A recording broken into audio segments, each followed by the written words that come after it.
que era Isaías 49, ¿cierto? Ya la tenían separada en Isaías 49, Isaías 49, 11. Uy, pero mire, ya sabían que hay Isaías 49, 11. No, pues díganme si necesitamos predicar, porque es que ya se lo saben completo. Isaías 49, 11, que es el texto que nos ocupa, sabemos que Isaías 49 habla de un plan de Dios y un propósito que Él va a cumplir en nosotros, que nos habilita y provee todo para su plan en nosotros. Que Él promete unas bendiciones. La salvación nos es segura en Cristo Jesús. Y Él, aparte de eso, promete unas bendiciones. Pero en el camino de la vida, Él ha prometido aquí pastorearnos, guiarnos, conducirnos. Y en este versículo, que es el que estamos estudiando, que dice así, ayúdenme, y convertiré en camino todos mis montes, y mis calzadas serán levantadas. Esto habla de una agenda de transformación. Nos salvó para transformarnos, hacer instrumentos útiles en sus manos. Y estábamos estudiando este término convertir, que en otras está como transformar, como metamorfosis, renovarnos y cambiarnos en otra persona, en otro material, otra creación. ¿Y se acuerdan ustedes que qué es lo que va a convertir Él, qué es lo que va a transformar Él? Y nuestros montes en caminos. ¿Se acuerdan ustedes la palabra camino? Vamos al texto. El camino, ¿se acuerdan ustedes qué palabra es? Deret. ¿Se acuerdan? Esto es por si usted utiliza el diccionario Strong. El Samson también está muy profundo. Ayúdenme en qué significa camino. Curso de la vida, modo de acción, mis conversaciones y mi historia, mi camino recorrido. ¿Qué va a convertir el Señor? Estas cosas. Qué bonito sería que usted lo tuviera esta semana en su fondo de pantalla para que usted sepa, su mente y su corazón. Son dos cosas que necesitan entender la palabra de Dios. Su mente es acá, intelecto. Pero dice que esta palabra la tendrás en tu mente y la bajarás a tu corazón. Hay algo más profundo que su mente, que es el corazón que está allí, del cual mana la vida. Porque mucho puede haber en la mente, pero nosotros no nos convertimos en la mente, nosotros nos convertimos en el corazón. ¿Me hago entender? Y si usted la tiene en el fondo de pantalla, usted podrá ver, el Señor quiere tratar con su curso de la vida que estamos llevando, cómo estamos haciendo las cosas, cómo son nuestras conversaciones, y no podemos repetir nuestra historia. Si usted trabaja sobre esto, si quiere una semana, va a tener una atalaya que lo va a estar corrigiendo. ¿Qué es lo que quiere el Señor? Que cambie usted esas cosas que implican camino de la vida. Vamos al texto. En esta parte que implica camino, ¿se acuerdan ustedes que esto lo hemos ya machacado 2 o 3 veces en esta serie de estudios? En el Antiguo Testamento y en el Nuevo Testamento hay 3 clases de caminos.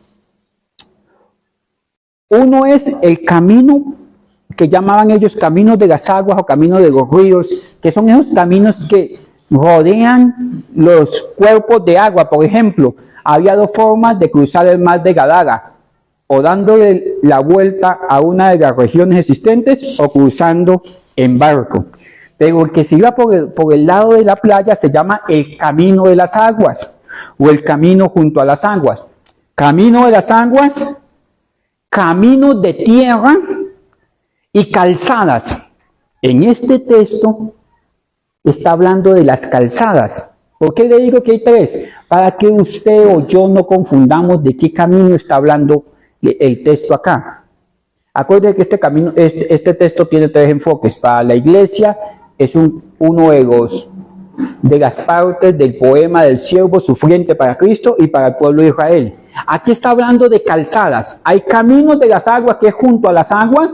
Hay caminos de tierra, que son caminos como el que existía aquí para subir a la iglesia, donde no está empedrado, donde está junto a las junto a las grandes montañas. El libro de Cantares dice que la amada va subiendo por un camino escarpado y que la cubre una sombra tenebrosa, que es el camino de tierra. Y están estas calzadas que hace alusión al Imperio Romano, a los imperios que conquistaron Medio Oriente, que era que arrancaban la tierra, metían unas piedritas pequeñas, después cuadraban unas piedras grandes, y estos se llamaban calzadas, o caminos calzados, o caminos reales. ¿Me llevan la idea? Caminos reales, los cuales solamente en el tiempo de Cristo podían pasar sobre ellos los romanos. Y si alguien era encontrado en el camino real, le decían, venga para acá, y como usted está en el camino real, tiene que llevarme encima suyo. ¿Sí me van a entender? Una milla. Y Jesucristo aquí es donde dice, si te obligan a caminar una milla, esta era la forma de pagar el peaje para aquellos que no eran romanos, andaran sobre los caminos. Para andar sobre caminos reales, los caminos de Dios, hay que pagar un precio. Eso es lo que quiere decir ese texto en el Nuevo Testamento. Porque son caminos no diseñados para los hombres, sino para los reyes y sacerdotes, que eran los que podían andar sobre ellos. ¿Me hago entender? Más el ejército del reino de los romanos. Y aquí lo que dice el profeta Isaías, trasladándose a la era de Cristo, a la era de la iglesia, dice, mis calzadas van a ser levantadas, aunque los caminos que yo tengo para ti, usted los ha escondido por allá, yo voy a levantarlos como caminos supremos reales para ustedes. La era de la iglesia comienza el primer banderazo con la ascensión de Cristo. Por allá, Hechos 1:21 dice que comienza la era de la iglesia cuando dice, estos varones que vieron a Cristo en su bautizo, cuando estuvo con nosotros, y en su ascensión, estos son apóstoles. Dice, aquí es el primer banderazo, cuando lo vieron ascender. ¿Hasta cuándo? Hasta que Cristo regrese. No sé si ustedes pueden ver una ventana aquí, desde que Cristo se va hasta que Cristo regresa. Sí, no sé si la pueden ver. Esa ventana es la iglesia. Y en esa ventana Dios va a reafirmar cuál es el camino que tiene para cada uno de nosotros, a través del sacrificio de Cristo y de la ayuda del Espíritu Santo. Y aunque, sí, llega el texto, vamos al texto que nos ocupa, y aunque nosotros vamos a evadir muchas veces ese camino por comodidad, Él va a hacer que el camino de Él valga más que el de nosotros. El camino de las aguas en la Biblia, habla de muchas aguas, habla de mucha gente, de muchedumbre. Porque hay veces que nosotros preferimos el camino de las aguas, que es el camino de todo el mundo. Lo que todo el mundo hace. Si todo el mundo lo hace, por ejemplo, ahorita no se sabe si es él o ella o en sentido contrario. Y como todo el mundo lo acepta, nosotros podemos andar en esos caminos. Ahorita hay algo que se llama el panteísmo religioso. Todo es Dios. Y podemos andar en ese camino, el camino de todo el mundo. Podemos aceptar de que un feto es un montón de células que no tiene vida. Y como la corte lo dice que es así, podemos andar en ese camino. Mire. O podemos andar en el camino de la tierra, que es cuando yo estoy metalizado a las cosas de la tierra. Mi psiquis, mi entendimiento, mi mente es carnal, terrenal y diabólica, porque Cristo no vino a tratar con mi mente, Él vino a transformarla y a tratar con mi corazón. Pero Él dice, si estás en el camino de la gente, te voy a arrancar de allá y te voy a poner sobre un camino más alto, que son las calzadas del rey, las calzadas. Si estás en el camino materialista, tan lindo yo, nadie hay como yo, si estoy buscando mi propio beneficio, yo soy el que más predico bonito, yo soy el que canto bonito, yo soy el que más he estudiado, todo eso va a ser cesado a través de la transformación que Dios tiene para cada uno de nosotros y va a colocar nuestros pies sobre las calzadas que Él va a resaltar para nosotros. Esto es un proceso de transformación inevitable. Nadie va a poder huir. Dios nos va a llevar a la posición ventajosa que conviene a nuestra alma. Si usted lo tiene claro, sufre menos, porque o eres llevado o eres conducido. ¿Listo? Bueno, y estos montes, que se me olvidó el domingo pasado decirle, mire, hay una forma de trazar la teología, el estudio de la palabra en la Biblia, que es a través de los montes. Yo les hablé a ustedes que todos los montes son de Dios. Todos.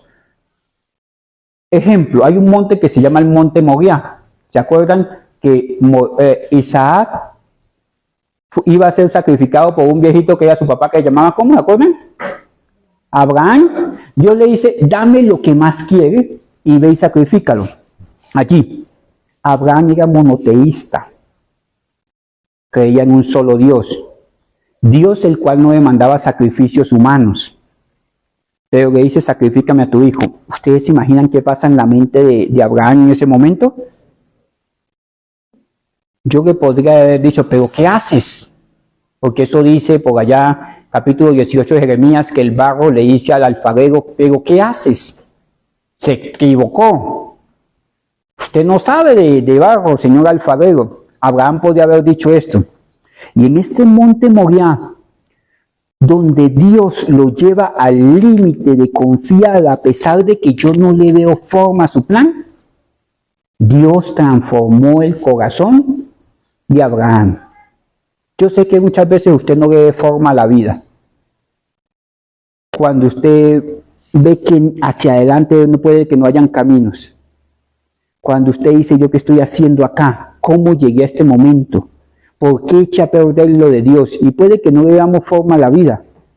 Pero en esos Moriah, el Señor nos transforma.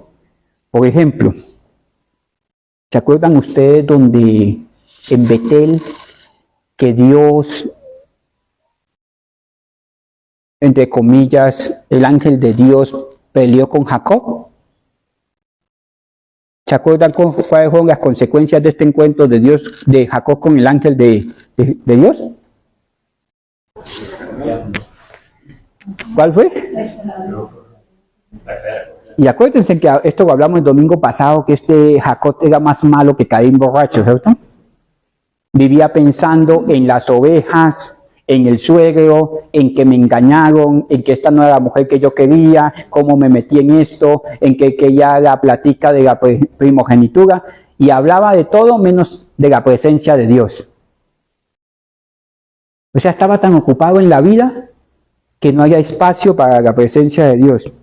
Y esto lo transformó, este monte lo transformó a él, ¿sí o no? Sí. ¿Y de qué manera, pastor? ¿Yo podría decir que no es un monte de Dios? Todos mis montes, dice aquí, mis montes, mis montes. Moisés sube al monte que humea. ¿Se acuerdan ustedes cuál es el monte que humea? El Sinaí.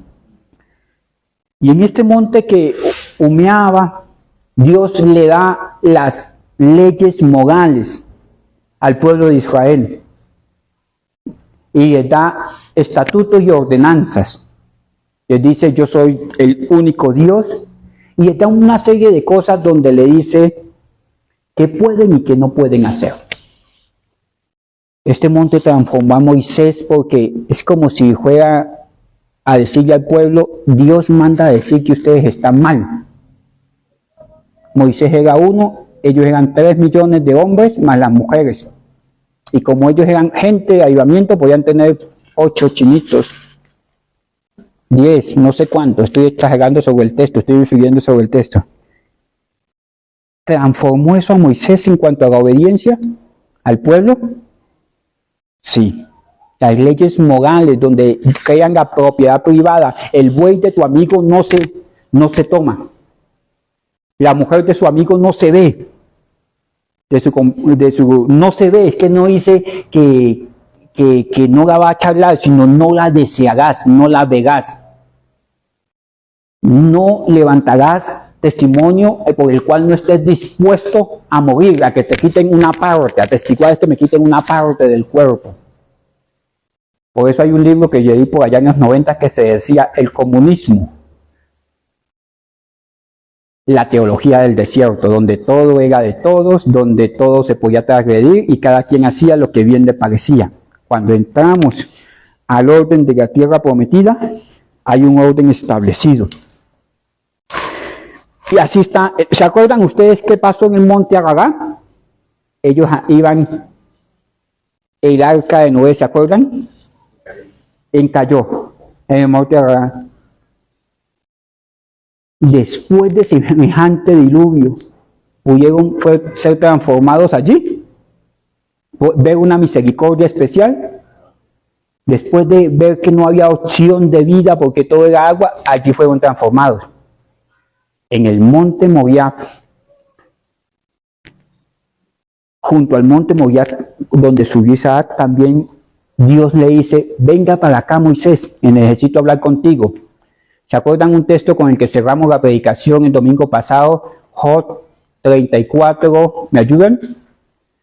34, 23, que Dios no le pide permiso al hombre para entrar a juicio con él. Que no hay, ay Señor, que el otro año sí me pongo firme, que eso no existe.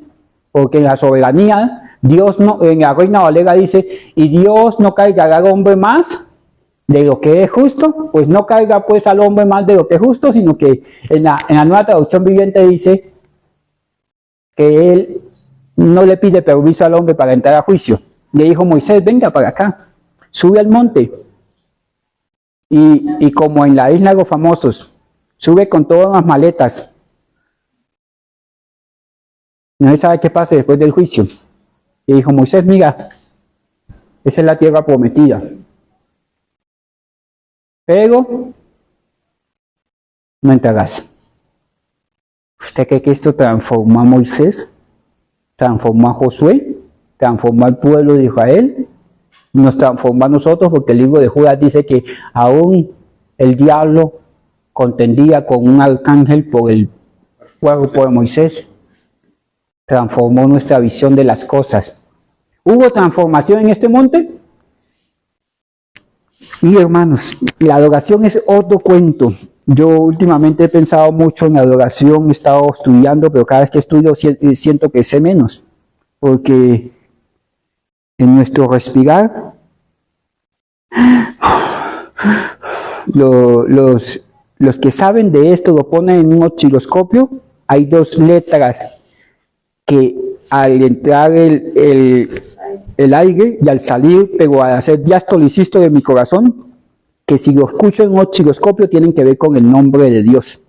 Si yo pudiera escuchar el zumbar de un electrón en un átomo, tiene que ver con el Yud Hei Vav Hei, el tetragramatón. Si pudiera salir del planeta y escucharlo, como da vueltas, es el nombre de Dios. Esto lo entendió David en un monte llamado el Monte Sión, donde David dijo: es que yo pensaba que adoraba. Ahora es que la adoración, es que yo me tengo que volver incienso, adoración, no solamente en el templo, sino allá. Si yo soy el Señor de las vacas, el Señor del carpintero, yo soy adoración donde estoy. Y esto transformó a David. Digo: es que yo no soy adorador, mi vida es adoración para Dios, es olor fragante. Y entonces él comenzó a adorar y se despojó de sus virtudes de rey. Y la mujer decía: uy, no, qué oso, yo me casé con este payaso que se le ven las vestiduras internas. Él dijo: no, es que yo lo que quiero es adorar. Desde que me levanto, mi primer respirar es para adorar, que esto sucedió en el monte Sión. Asimismo está el monte, hay una serie de montes, pero el mayor de todos es el monte, el Gólgota, el monte La Calavera, el monte El Calvario, como lo vimos hoy. ¿Usted cree que eso no transformó a María? Madre, y a tu hijo. ¿Usted cree que eso no transformó y discúlpeme el término, iba a decir el sinvergüenza de Pedro, pero de pronto soy más sinvergüenza yo, a Pedro? Eso lo vimos el domingo pasado, anatomía de una negación. Esto transformó nuestra visión del evangelio. Consumado es, pagué por ti, pecador, para que no sigas jugando a que lo oídas que había oído, escondiéndote del que ama tu alma. Todos los montes están en transformación. Por eso el texto dice aquí, mis montes, no hay monte malo, no hay circunstancia mala. Él tiene control absoluto y total de todo. Si en un monte voy a tener que morir a mi ego, a mi orgullo, a mi conocimiento, lo voy a hacer. ¿Por qué? Porque Dios se revela por encima de mi plan. Mire, hermanos, volviendo al texto que nos ocupa, esta palabra, convertiré en camino lo que yo haya determinado que es monte para ti. Es una agenda de transformación que el Señor tiene para nosotros. Y no es como nosotros queramos, sino como Él quiere. No podemos seguir siendo resistidos por la voluntad de Dios, porque Dios nos envejece, pero nosotros sí. Y nuestra verdadera herencia es que estemos en comunión con Dios, y eso nos va a traer paz, y la paz nos va a llevar a experimentar verdadera libertad. Dios nos envejece, pero nosotros sí. Tenemos la salvación, pero mientras estemos en el camino vamos a ser disciplinados hasta que entendamos que el plan de Dios es mejor que el nuestro. Aquí fue donde vimos que a veces Dios se nos opone, y vimos el término que es un antilambonomai. ¿Se acuerdan? Que el Espíritu Santo está en mí, está sobre mí, está conmigo y me está resistiendo. Que el Espíritu Santo a veces se opone a mis objetivos, a mis planes, para que yo entienda, sea transformado, que no es en mi camino, sino en el camino de Él. Vimos 5 acepciones del término transformar, convertir. Vamos a la sexta, por favor. La sexta que vamos a ver hoy es que el Señor nos transforma a través de constituir un rey o un gobierno. Si usted de los que lleva apuntes, estoy trabajando con el diccionario Samson. Convertir es igual a que Dios establece un rey o un gobierno. ¿Cómo así, pastor, que Dios me puede convertir a través de que establece un rey o un gobierno? Sí. Pablo dice, ya no vivo yo, mas Cristo vive en mí. Esto habla del señorío de Cristo. Mire, hermanos, Dios es el Señor de la creación. Y Apocalipsis 4:11, Él es creador de todo cuanto existe, por Él existe, para Él existe y por Él subsisten las cosas. Cuando usted entienda quién gobierna su vida, usted va a aprender a dar cuentas y qué debe hacer o no hacer. ¿Qué haría Cristo en este momento de la vida que yo estoy pasando? Si yo lo tuviera cara a cara, ¿qué haría o qué no haría? Porque Él gobierna. Esto tiene que transformar mi mente. Mis relaciones en casa tienen que entender que estoy bajo el señorío de Cristo. No voy a maltratar porque es que mi esposa es la hija del Rey de Reyes. Dios me dio una herencia. Herencia de Dios son ¿qué? ¿Se acuerdan ustedes qué dice el texto? Herencia de Dios son los hijos. Ojo con estos, que son de Él. Y en el caso mío, que soy pastor, yo no soy el dueño de la iglesia. A mí me dejaron cuidando ovejas. Y cuando venga el príncipe de los pastores, me van a decir, venga para acá. ¿Qué pasó con tu esposa y tus hijos? Pero ¿qué pasó con la congregación donde estaba sirviendo? ¿Sí me hago entender? Porque es que aquí yo no soy el gobierno. Yo soy el que cuida, el que establece la medida de pan. Aquí le voy a dar pan a cada uno, voy a enseñarle la palabra. Pero no sea que alguno del rebaño clame y Dios lo escuche. Y yo sea hallado siervo infiel. Yo o cualquier pastor, ¿me hago entender? Porque el que gobierna un día vendrá a pedir cuentas por todo.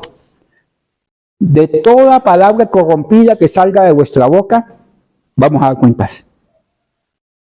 Dios es el Dios que pesa los corazones. Él establece un gobierno y nosotros tenemos que entender ese gobierno. Mire, hermanos, esto. A veces nosotros queremos hacer las cosas a nuestra manera. ¿Se acuerdan ustedes cuando hay un texto en la Biblia que dice que David iba huyendo de su hijo Absalón?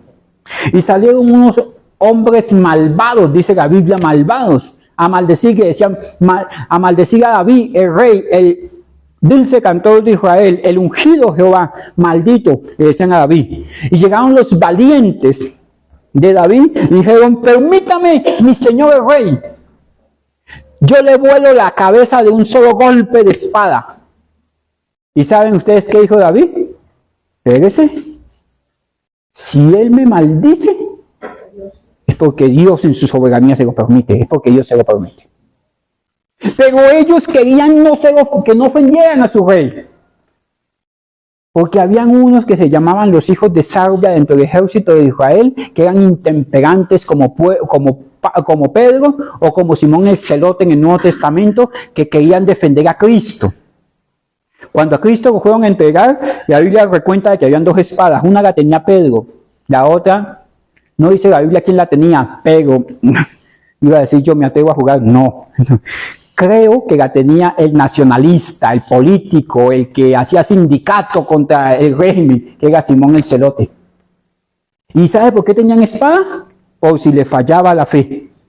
Por si Cristo, el creador del mundo, necesitaba que lo ayudaran, que lo defendieran. Querían hacer la obra de Dios con las fuerzas humanas. Habían unos entre el ejército de Israel que eran primos de David, que eran los hijos de... Uno se llamaba Abisaí, otro Joab, que eran primos de David, hijos de Sarvia, que David dijo, ustedes no saben de qué espíritu son. ¿Sabe quién más dice eso? Vamos a Lucas 9, 52 al 54. Mire esto. Lucas 9, y envió mensajeros, Jesucristo iba de paso a Jerusalén, y envió mensajeros delante de él, los cuales entraron en una aldea de los samaritanos, que eran enemigos de los judíos, para hacer preparativos porque el Señor iba a ir allí a una aldea de Samaria. Hasta ahí está el plan. Listo. Siguiente, por favor. Mas los samaritanos, ¿qué hicieron? No le recibieron. Mire esto, aquí hay una luz que no está en esta versión. Dice, porque su aspecto era como de ir a Jerusalén. Mire, hermanos, yo no sé si a usted le ha pasado esto. Los que tenemos papás, hijos grandes, saben de qué le estoy hablando. A veces mi hijo, mi hija se meten en problemas, en angustias, y uno quisiera salir de aquí, meterse allá en el trabajo, pegarle al jefe, decirle cuántas verdades, porque a mi pequeñito de 25 años, en el caso mío, ninguno me humilla.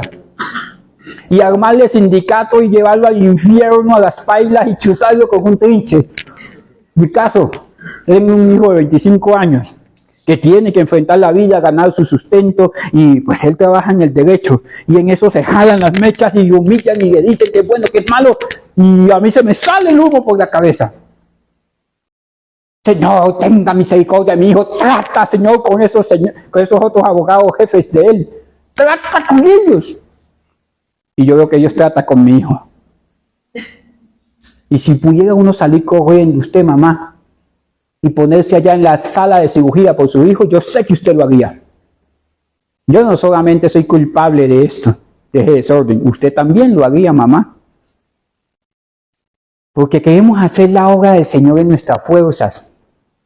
Y a veces los pastores queremos hacer esto. Uno ve que el hermano va derecho a estrellarse, que la carretera está por aquí, y el túnel está ahí, y él está descalibrado 20 grados.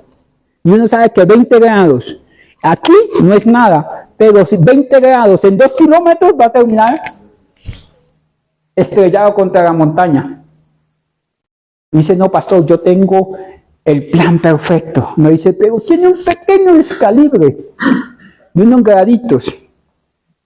Ese muchacho no te conviene, es de los ojos lindos. Sí, pero es que ya por poco se convierte, pastor. Sí, es una pequeña diferencia. Que no es hijo de Dios, es hijo del vecino. Usted me copió la idea. Y a largo tiempo se va a estrellar. Y uno quisiera decirle, ponerle una camisa de fuerza de hermano y que no salga más a la hermana, no salga más allá. hacer la torre de Rapunzel y quitar la escalera y amarrarlos por allá para que no se estrellen. Pero ¿sabe qué?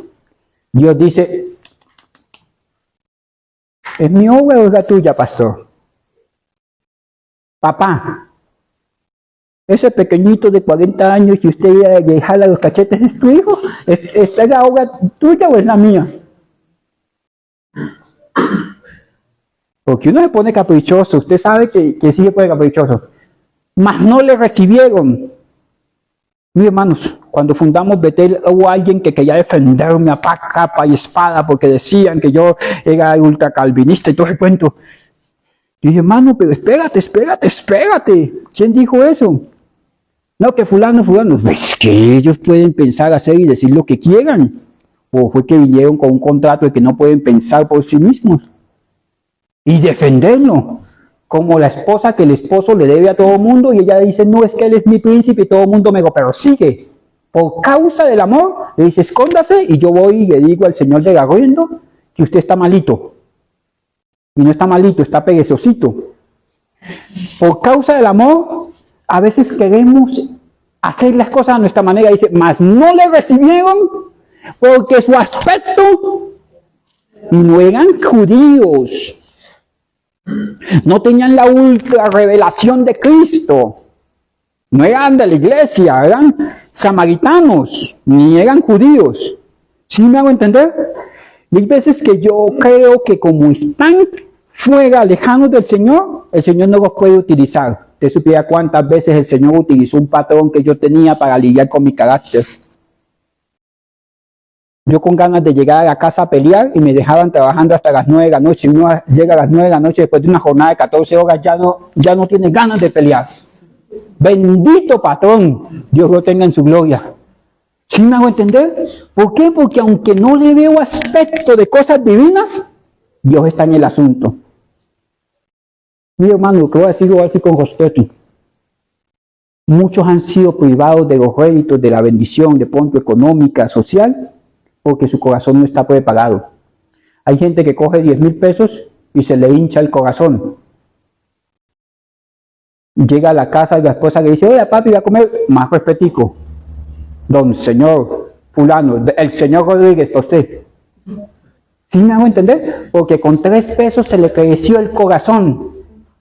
Y a veces cerramos esa puerta de bendición porque es mejor que entre sin 3 pesos, sin una mano, sin un brazo, pero que te comportes como un hijo de Dios. Dice, mas no le recibieron porque su aspecto era como de ir a Jerusalén. Estos señores que no estaban dentro de la promesa, sino que eran excluidos del pueblo de Israel por algunos antecedentes, podían ver el aspecto de Cristo. Voy al siguiente, por favor, que es el texto que nos ocupa. Viendo esto sus discípulos Jacobo y Juan, mire estos señores, Dios mío, discípulos, dijeron, Señor, ¿quieres que mandemos que descienda fuego del cielo como hizo Elías y los consuma? Uy, uno dice, esto es la gente, los guardaespaldas que necesitaba el maestro. Esa gente sí está dispuesta a dar la vida por el Señor. Voy a yo pintarlo de egoísmo. ¿Sabe qué le dijo el Señor? Siguiente. Entonces volviéndose él. Y que cuando la Biblia dice, y dando la espalda, o volviéndose a ellos, siempre que en el texto, en el Nuevo Testamento, están estas expresiones, es que Jesucristo paga la historia, como en la mujer del flujo de sangre, y se enfoca, le dedica tiempo, va a establecer un principio doctrinal ahí, va a establecer un principio, una piedra ahí, discúlpeme el término, volviéndose él, estaba, hasta aquí todo iba chévere, todo iba súper bien. ¿Se acuerdan ustedes quién camina con zapatos de algodón? La justicia no se escuchaba, la justicia de Dios no se escuchaba, pero cuando la vemos, y ahí dije el domingo pasado, ¿la vemos qué? Encima respirándole aquí. Ese volviéndose implica eso. Jesucristo dice, volviéndose, él los reprendió diciéndole, ustedes no saben de qué espíritu son. ¿Ustedes piensan que gobiernan? ¿Que pueden hacer con sus dones lo que quieran? ¿Que pueden hacer de la iglesia del Señor lo que quieran? ¿Que pueden hacer con los santos unirlo a lo profano? ¿Que yo soy el super pastor, el super predicador y puedo ir donde quiera? Miren, hermanos, hay gente que está en el lugar donde Dios no los ha querido.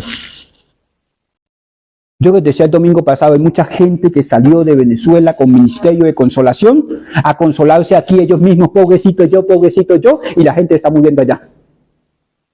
Hay gente que dice, no, que yo me voy a ir para las Europas, porque este príncipe tiene que vivir en París. ¿Dios te quiere allá? Hay gente que está siendo resistida por el plan de Dios. Mire, ustedes no saben de qué espíritu son, ustedes creen que se gobiernan solos, que de pronto Dios en su gracia les ha permitido, porque aquí ya había mandado a los 70 a predicar, y ellos dijeron, los demonios se nos sujetan, las señales nos persiguen.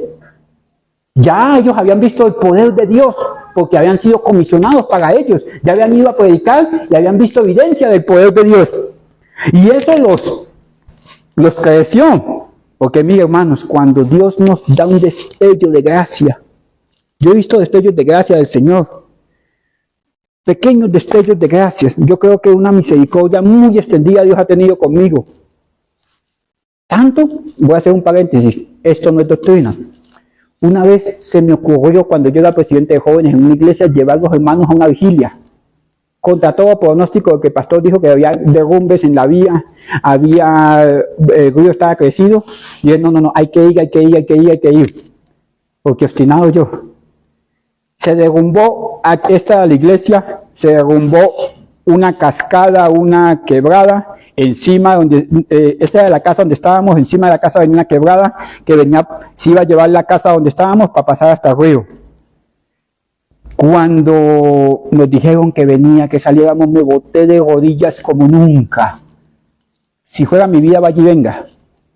Pero la vergüenza de que el pueblo del Señor fue guiado por un pastor como Abraham, un sacerdote infiel que no escucha la voz de Dios. El sacerdote infiel es aquel que no atiende la voz de Dios. Y en esos momentos, uno ve esos destellos de gloria, ¿sabe qué? Se desvió. Uno dice, porque yo carnalote. No fue porque tú oraste, fue porque la misericordia de Dios pasó por encima de la brutalidad humana que no quiso escuchar la voz de Dios. Yo sé que usted ha pasado por estas, que aún sintiendo la justicia de Dios ahí, Dios la espera. Aún siendo yo temerario, haciendo con lo de Dios lo indebido, Dios no me paga conforme a mis obras. Diciendo, ustedes no saben de qué espíritu son. ¿Sabe qué? ¿Yo con quién estoy andando? Armados, queriendo destruir al pueblo, utilizando mal los dones. O sea, la junta que tenían estos señores en el corazón estaban podridos. Y Jesucristo le dice a usted, y se lo dice con cierta dureza, pero esto era para ellos cascados. Ustedes no saben de qué espíritu son. Ustedes no saben quién está gobernando sobre los dones, talentos, ministerios que ustedes tienen. Ustedes no saben ni siquiera para qué tienen esos dones y talentos. Él les dice, tienen que aprender a ser gobernados. Una forma de ser transformados es que seamos gobernados. Estos dos señores, vamos al versículo 52, ¿cómo se llaman? Jacobo o Santiago y Juan. ¿Sabe cómo lo llamaba? Usted cuando habla de Juan en primera, segunda y tercera epístola de Juan, él dice, hijitos, si alguno ha cometido pecado, abogado tenemos para con el Padre, a Jesucristo el justo. Habla del amor de Dios, primera Juan 4. ¿Y se acuerdan ustedes que la Biblia hace un recuento de que él se recostaba en el pecho del Señor? Dice, Juan debía ser muy dulce. No, Cristo lo llamaba los hijos del trueno. ¿Por qué? Porque eran intemperantes. ¿Y sabe cuándo Juan cambió su visión? A ser un hombre apacible, prudente, medido en sus palabras, considerando el amor de Dios en los otros, considerando que ellos también pecaban, que Jesucristo podía ser el abogado. Cuando entendió que Dios gobierna. Que el Señor Jesucristo gobierna. Nadie puede avanzar y ser transformado si no entiende quién debe gobernar su vida. Voy un poquito más allá. Nos quedan 5 minutos. Vamos al texto que nos ocupa, Isaías 49:11. Y convertiré, transformaré tus caminos. Transformaré en camino para andar todos mis montes. 7. ¿Cómo lo va a transformar? Estableciendo una distancia. Este término que es Zoom, S-O-O-N, que es el 7760 del Strong, esto es el mismo que aparece en Génesis 30:36, cuando Jacob le dice que coloque 3 días de distancia entre el campamento de Jacob y el de Esaú. Distancia. Miren, hermanos, Dios a veces para transformarnos establece distancias. Y en esto quiero ser puntual. Dios al sacerdote le decía, no te contaminarás con muerto. Por eso Jesucristo le dijo, si alguno viene en pos de mí, tome sus cruz y sígame. Y deje que los muertos entierren a sus muertos. Esto habla de las costumbres antiguas. O sea, deje que los que están en el mundo sigan su camino. Pero eso no es para nosotros. ¿Qué es lo que está diciendo él? Hay una distancia entre los que sirven a Dios y los que no sirven a Dios. Hay una distancia en una congregación que quiere agradar a Dios y la que quiere agradarse a sí misma. Hay una distancia entre el ministerio que se quiere mostrar. Nosotros podríamos volver un circo la adoración. Sí es verdad, mira, hay cánticos de celebración. Eso lo vimos en el despertar, en la oración de la madrugada, ¿cierto?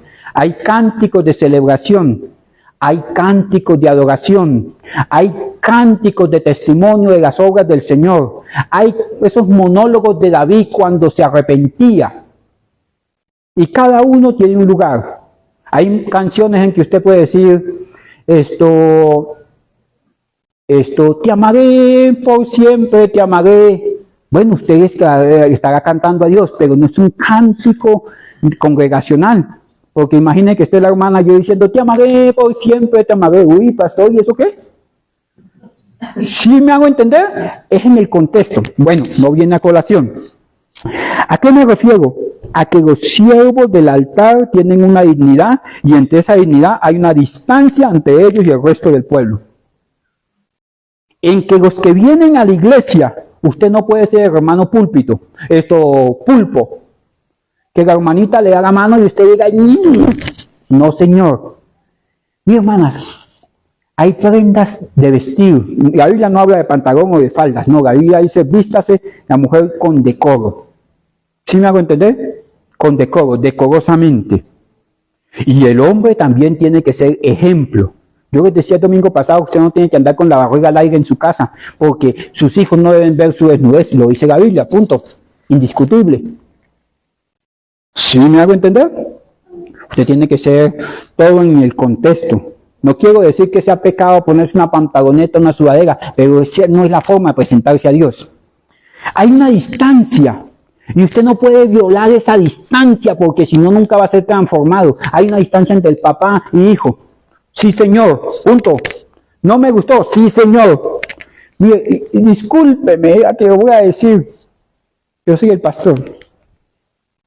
Yo tengo una distancia con ustedes. Yo siempre les digo, hermana, buenos días, buenas tardes. Dios me bendiga. Hay una distancia. Pero también hay una distancia entre la oveja y el pastor. ¿A qué me refiero? Yo honro pastores. Yo me dejo aconsejar de siervos de Dios. Yo consulto, yo pregunto a pastores. Y les tengo respeto y estima. Les honro el ministerio, el llamado, el oficio que tienen. Pero hay una distancia. O sea, yo como pastor no me puedo ir allá a jugar con los niños y de pronto respetarlos o que en medio del partido de fútbol, cojo la cancha y le pego en la cabeza. ¿Sí me hago entender? Hay una distancia entre usted como mujer de Dios y cualquiera que no sea mujer de Dios, que maltrate al esposo, que el esposo la maltrate a ella, que le diga cosas, que la amenace, que lo tiente a celos, o que él la tiente a celos a ella. Hay una distancia. Mire, hermanos, para aterrizar esta idea de la distancia, permítame hablar un caso bíblico. Mire esto. Dios nos transforma a través de la distancia. ¿Se acuerdan ustedes de Sansón? Sansón tenía dones, talentos, el Espíritu de Dios estaba sobre él. Sí, pero Sansón le dijo el Señor, mire, te tienes que mover, ¿se acuerdan? Entre Escol y Susa. Punto. Su vida no tiene que ir más allá. Si Dios le dijo, mire, es que usted lo tengo sentado en Pamplona, punto.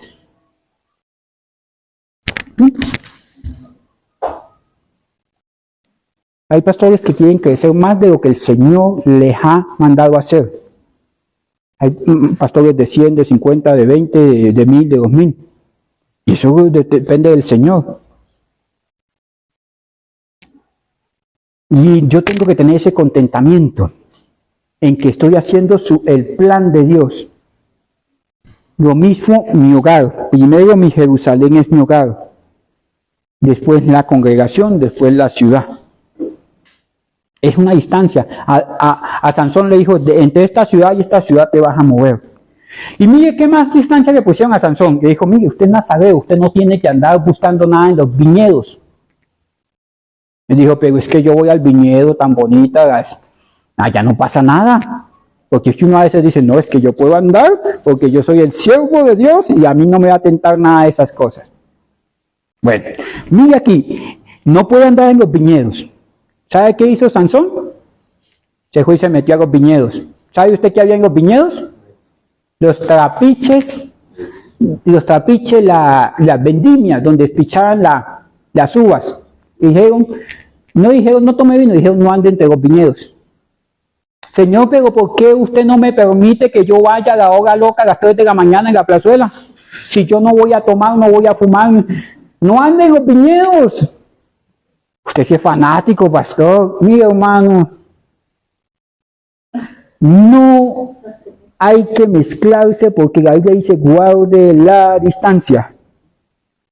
Si usted está hablando en internet con gente que no conviene porque tuvo un novio en preescolar y él después de ser casado, divorciado 3 veces, le está diciendo, hola, ¿qué más? ¿Cómo está? ¿Qué tal de tu vida?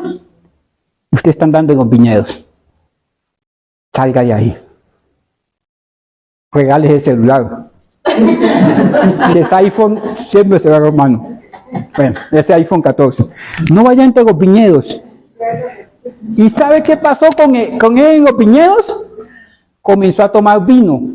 El Señor no en los nazareos se tenían que abstenerse de vino. Pero a él le dijeron, pues no ande en los viñedos. Terminó tomando vino.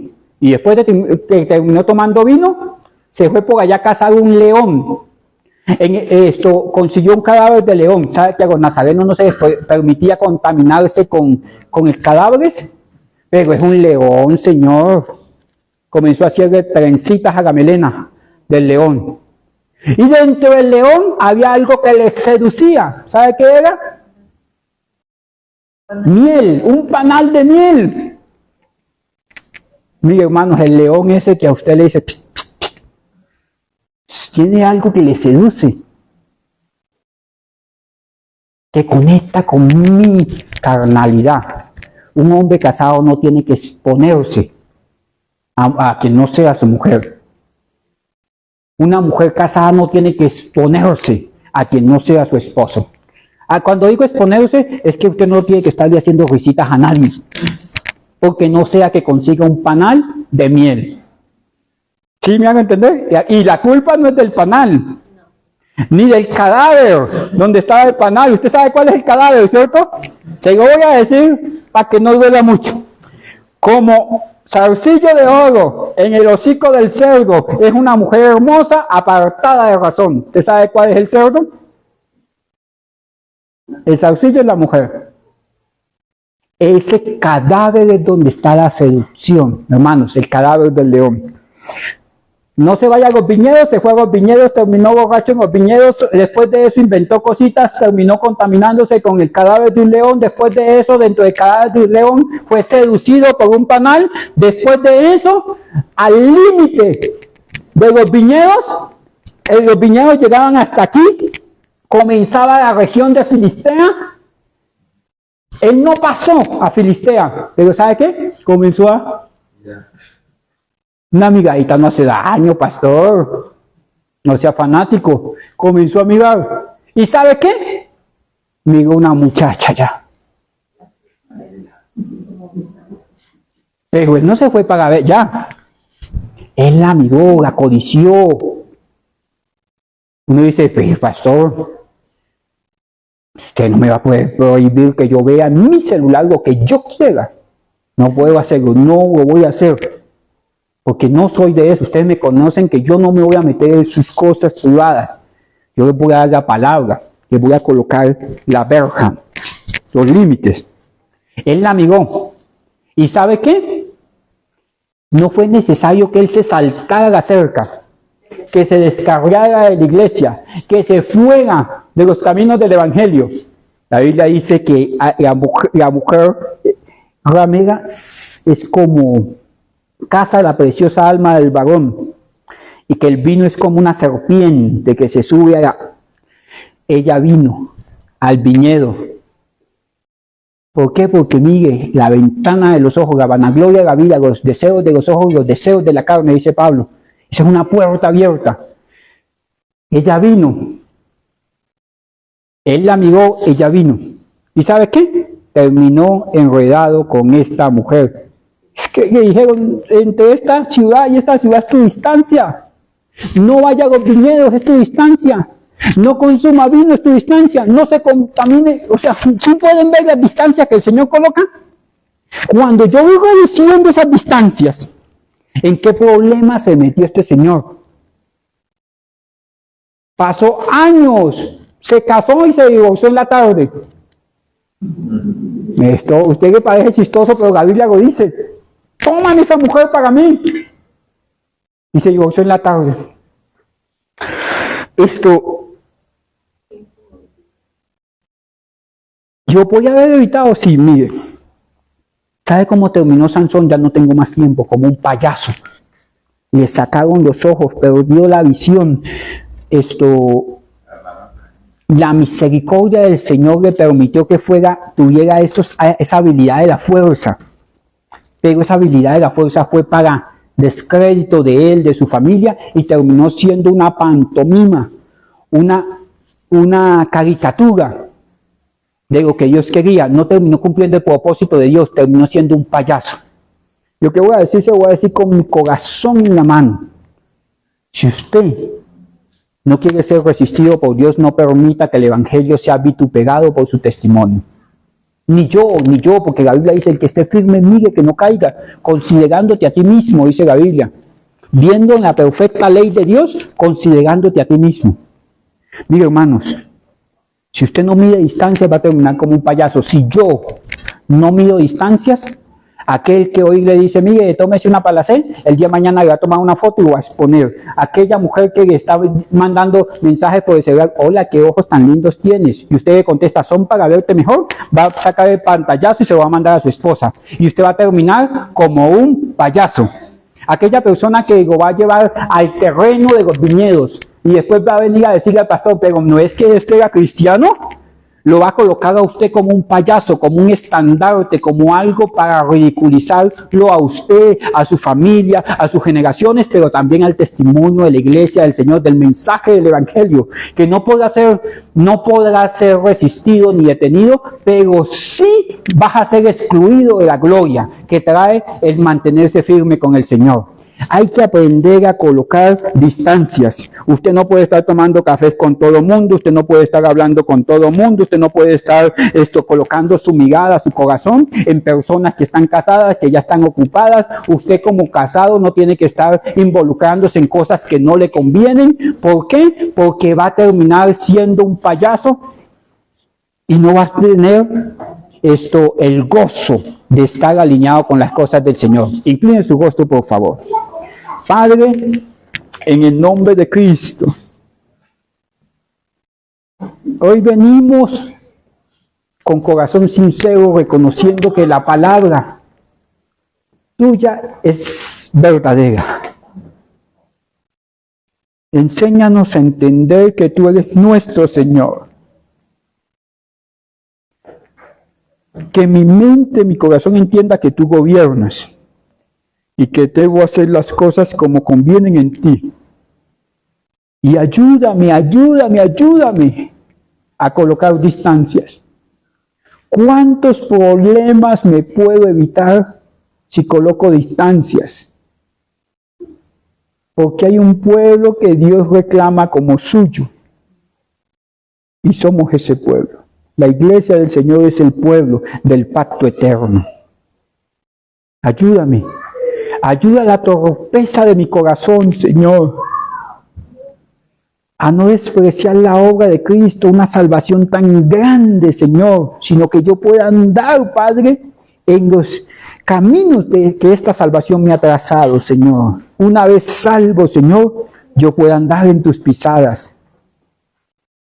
Ayúdame, Señor, en el nombre de Cristo Jesús.